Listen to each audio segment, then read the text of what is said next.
I'm happy to join with you today in what will go down in history as the greatest demonstration for freedom in the history of our nation. 50 years ago, a great American in whose symbolic shadow we stand today signed the Emancipation Proclamation.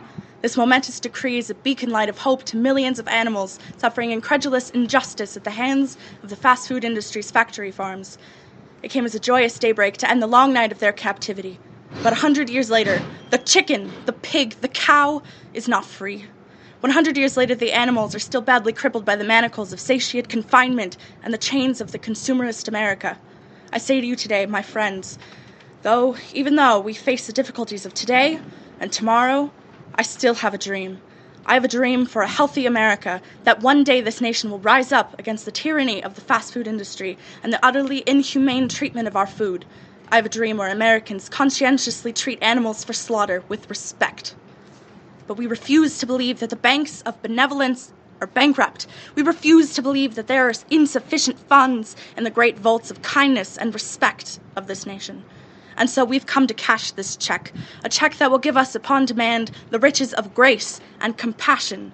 There are those who are asking the devotees of equal treatment of animals, when will you be satisfied? We can never be satisfied as long as animals are the victims of the unspeakable horrors of malicious brutality. We can never be satisfied as long as their bodies, heavy with the fatigue of confinement, cannot live a satisfactory life in the cages of the farms. We cannot be satisfied. We cannot be satisfied until the chicken's basic mobility is greater than crawling over their dead sisters to a conveyor belt towards the grinders.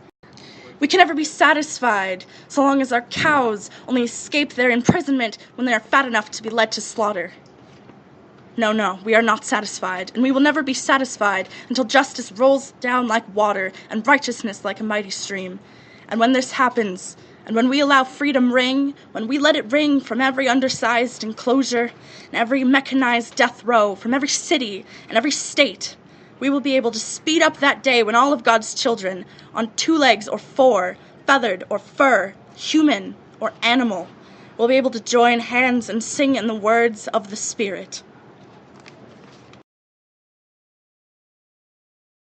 About 18 years ago, our fathers brought forth on this continent a new nation conceived in a thin population and dedicated to the dream that America be healthy and free. Now we are engaged in a war on prices, testing whether we will give in and become obese consuming the absurd chemicals in foods. We are met with the great battlefield of healthy foods and high prices versus fast food and low prices. We have come to the decision that the war on food shall be addressed, that the nation might live past obesity only if we get Dream America to price healthy food cheaper. It is altogether fitting and proper that we should do this. But in a larger sense, we cannot dedicate, we cannot consecrate, we cannot hollow this ground. The findings reported in the current issue of the Journal of the American Diabetics Association may help explain why the highest rates of obesity are seen among people in lower income groups. The higher calorie, energy-dense foods are the better bargain for cash. Energy-dense munchies on average cost $1.76 per 1,000 calories compared to the $18.16 per 1,000 calories for low-energy but nutritious foods. It is for us, rather, to be dedicated here to the war on prices in a time when it's easier for low-income people to sustain themselves on junk food rather than fruits and vegetables. It is rather for us to be here dedicated to the great task remaining before us. That from these findings we take increased devotion to that cause for which they give us reason to reform. That we are here highly to resolve that the obese shall not die in obesity, that this nation under God shall have a new birth of prices, that the health of this people, priced by the people, for the people, shall not perish from the earth. We observe today not a victory of health, but a decline in human physical well-being. For man holds in his mortal hands the power to manipulate the social acceptance of what is harmful to the human body, for the sake of keeping a business running. And yet the same manipulators that are slowly killing their coworkers, friends, families, the country, and themselves.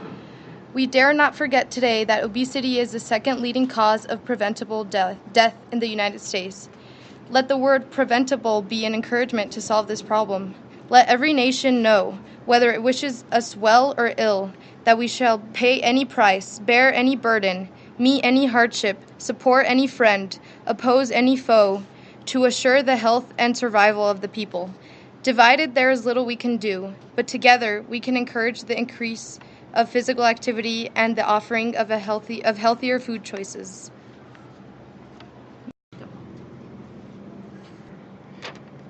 We live in a world where we are changing.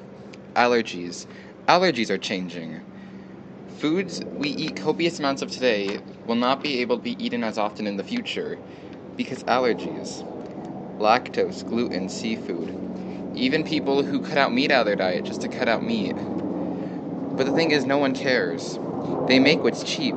They make what lasts long. We need to offer more food for people with allergies and people who want to eat a certain diet. But it's not because it is hard to change, it is because we are cheap.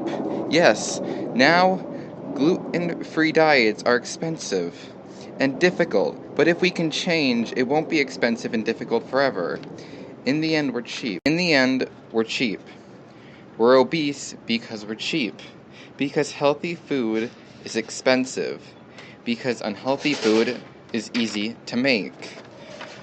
Animals are treated awfully because we're cheap. Because we're too cheap to take care of them properly and kill them properly.